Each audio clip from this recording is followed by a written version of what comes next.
Meesa bomb bad. Meesa no steppin' in poodoo.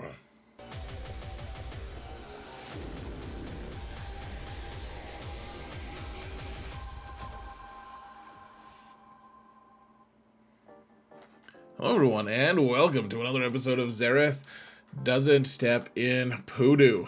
Therefore, he's Bombad. We've got Boss Nass here, and he is interesting, I guess. He looks good. The Gungan faction looks like it's going to be pretty strong, guys. I'm hoping it's going to be fairly annoying and good on defense. It kind of has that promise of maybe they added too much. It's also got some serious issues that I'm going to illuminate here, guys, and elucidate. So, first, let's look at his stats. His stats are pretty medium, a little above average on a few different things. His speed is slightly above average, which is great for him, man. He doesn't look like the kind of fellow who would be that fast. He also is pretty middle of the road with all the other stats, like his protection and health are above average, which is good because he really, like, the main focus on what he's doing is going to be on his health and protection. We're going to focus on that a lot. He also he's top 10 in the game on how much potency he has. For whatever reason, he likes to have a lot of natural potency. By the way, huge shout out to Lysius the Fox, who runs this, who creates this little graphic every time a new character comes out, so you guys can check out all the stuff here. I guess it's a cool graphic. It's helpful. It makes things more understandable on some level. So let's see. So let's now talk about the actual post. So we got Boss and Nass here, and he does a jowl shake. Woo! It's very similar to a truffle shuffle, I'm pretty sure. And let's see. So he's the leader of the Gungan. Like, how did he get elected? They were like, let's choose the one who can't communicate very well. Like, let's just choose one that's like on the edge of just totally losing his mind. He just like shakes his jowls when he gets pissed, and that's it. He doesn't have to interpret it. Or sometimes when he's happy, he shakes them too. Like, better shaking his jowls than perhaps other parts of his body. But that being said, he brings an assortment of buffs and debuffs to control the flow of battle. Yeah, really the big thing here is the shield generator. I have huge questions. Obviously, we don't know anything about the other Gungans yet, though we can kind of just figure it out, some of the stuff. He's a territory war Omicron, which is fairly interesting in my opinion. And then, so the shield generator, it's inspired by the Famba mounted shields. So the Fambas, I have huge questions. First off, why didn't they just let us have like a smaller version of the Famba sitting there instead? Like, here, look, it's just sitting there. Like, who even trundled that out there? Was it old Jedi Consular? He was like, hey, I'll carry that with the Force. Or, like, Boss Nass didn't carry that thing. Like, someone just, like, brought it down and just set it down. Everyone's like, okay, I guess we'll have our battle here. But also, where did the Gungans train those Fambas? Like, how did they get those? They're all living in the ocean, you know? Like, those creatures aren't oceanic. They're definitely land-based creatures. What are the Gungans doing? Like, they just have like they're like, yeah, we just live in the underground cities, but we also have sizable holdings where we train these enormous creatures that hold our shield generators and other things.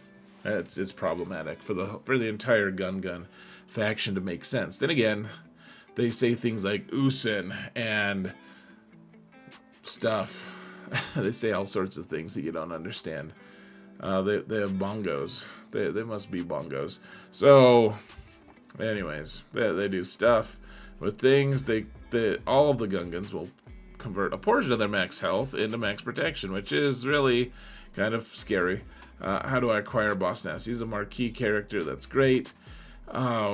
When the shield generator can take turns, it does some cool stuff, but has to not die, and it's really good at dying right now. It seems like it's gonna die super easy. So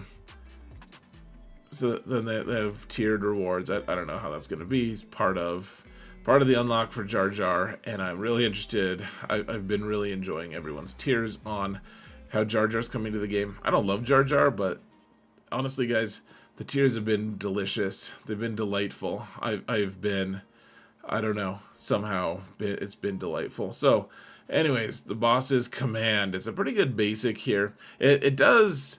So it calls someone to assist. It does more damage on the assist. It inflicts offense down, which is okay. It's just one of those things that everyone, like, no one notices it, but it's decent. And then on his own turn, so if he's called to assist, he doesn't get this, but on his own turn, it heals himself 30% protection. He gains 10% max protection, which there's a ton of little ways he can gain max protection. He's going to have a lot of protection, guys. Until the end of the encounter, vulnerable. Okay, that's cool. Okay, so bombard favor,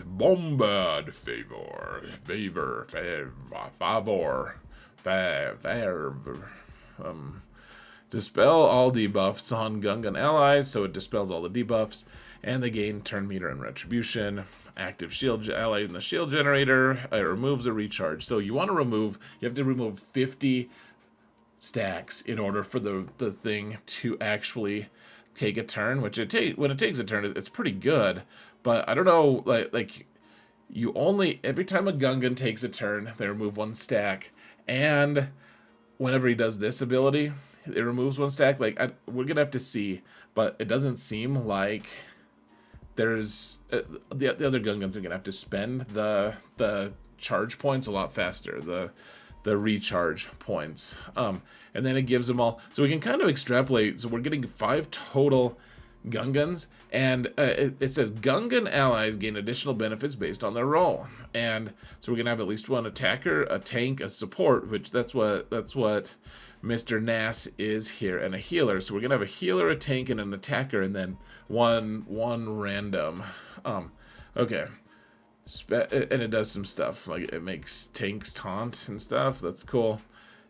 So his intimidating order, dispel buffs on all enemies. He's doing his jowl shake. That'll take the buffs off of any man.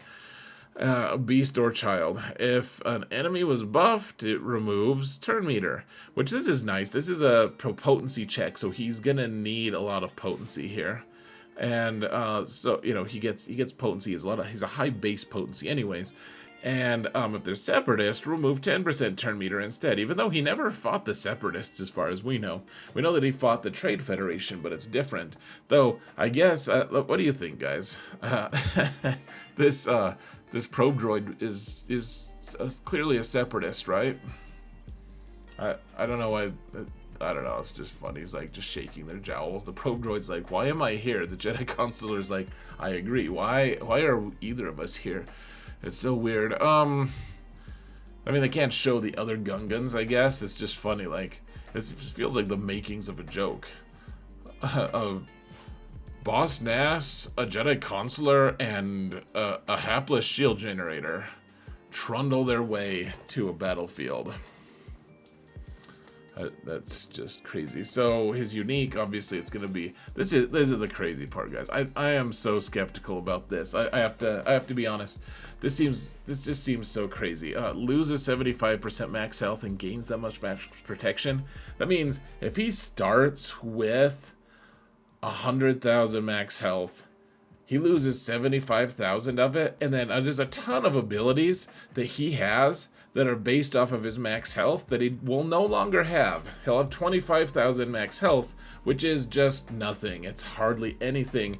It's something like anyone with riposte, so like Jedi Cal, or someone like Sith Assassin, or Ben Solo. Any of those characters who ignore protection could just one-shot this guy, just completely destroy him. Like, and Ben Solo will just go in.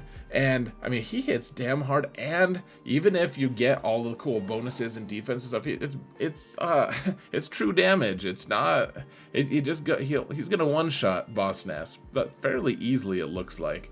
I mean, we'll see. But there may be new things, but this is a huge void to fill for the other characters that I feel like it's going to be crucial that CG doesn't just mess this up. So it gains potency based on how much protection he has. That's cool, so that he can reduce turn meter and apply debuffs and do all that stuff. If they're an active ally shield generator, then when a Gungan ally loses turn meter, they gain 10% of their max protection. So it's actually good to lose turn meter in some ways. It makes them pretty resilient. And whenever he inflicts a debuff, he deals true damage. I don't know how much damage he does, but this is the one reason it seems like this is the only reason he's not like a pacifist character where he would just retreat once the rest of his team is dead, like C-3PO, etc. So the leadership, obviously this is important. If all allies are Gungans at the start of the battle, they start with a shield generator. That's important. Let's see. Oh yeah, so before we get to that though, so it gains max protection, offense, speed, that's great. The first time each Gungan ally drops below 50% health, they gain 50% bonus protection. Bonus protection is based on how much max health you have, and if you have 25,000, you're not even gonna start with 100,000 health, guys.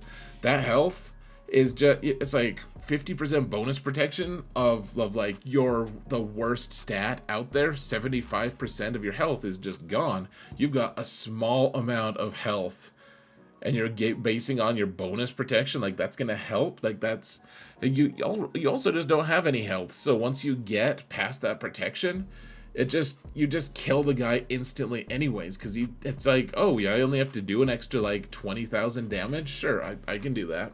It is madness. So otherwise you're gaining every time they take a turn, they gain protection, max protection. There's a lot of different ways to gain max protection, which is nice until you realize that anyone with riposte can just one-shot these guys. Let's see, summon a shield generator. That's cool.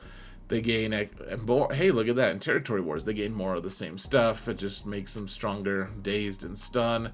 Gives them, it gives them 4 stacks of protection over time. You want a worthless stat, guys? 10% protection over time. Also based on your max health that he doesn't have anymore.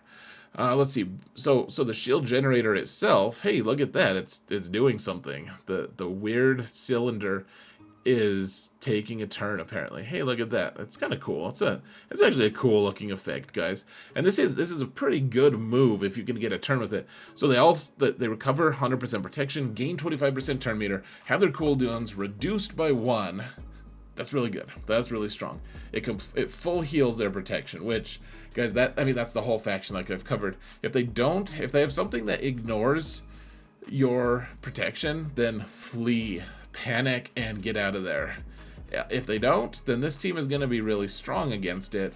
And that max protection, all allies are going to recover 100% protection and gain turn meter and have their cooldowns reduced by that seems really good.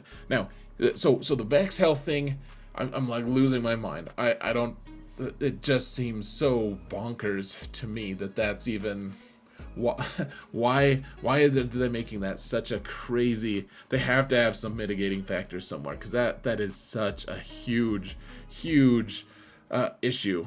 Honestly, if they're all losing 75%, which I guess I didn't say all of them are losing 75% and turning it into protection, just Boss Nass, but they did say all Gungans will be losing some health to gain that. So there's that. The other big thing that I should say, well, before we do that, I did want to also point out, guys, it takes reduced damage from percent health damage effects. Like, who even cares? With what health are you actually doing something? Boss Nass is going to have like 500,000 protection. So like percent health damage, it's like, hey, we did 20% of your max health, which comes to approximately 2,000 damage, and Boss Nass is like, awesome, like just keep that coming. It doesn't even matter, but it keeps hey, it keeps them immune to that. Like this is one of the most worthless abilities based off of the rest of his kit and interaction with things. Now, the other big question mark I have here, folks, is what happens with the plasma shielding? It has 10 stacks. Every time it takes damage, it loses a stack. Any team that can do mass assists will instantly kill this team. Unless you have some way to mitigate their damage, they are just going to lose instantly. Mon Mothma with Kyle Katarn and some other character that is pretty quick or gains a lot of turn meter could kill this thing before the Gungans get a turn. Is there going to be a pre-taunt? Maybe. But I just, like 10 stacks, and every time it takes damage, it loses a stack, and there's no way to mitigate that. Not that I can see. Like, it's just like sitting there. It's like a sitting duck, guys, except even more defenseless. It's like a sitting orb. It'll be like a sitting orb out there. It just freaking sits there and just gets shot. Like, I guess when your only opponents are a weirdly colored B1 and an Imperial probe droid who just scans you every once in a while, you probably don't need to worry about the safety of your shield generator. But if you're facing a real team that does real things, it seems like the shield generators are gonna do approximately 0. So, huge questions that need to be answered. I'm guessing CG has some kind of response for these, but right now it looks total crap because the weaknesses, like 500% defense, insane. Immune to crit hits, amazing. But if they just get to give them a volley, just kills like the whole thing immediately because it's just sitting there like an orb. I don't know what to say, guys. So that's my take on it. What's your take? Gungans look interesting. They have some huge questions to answer though. So thank you all so much for watching, and remember that in all things, Xaereth prevails.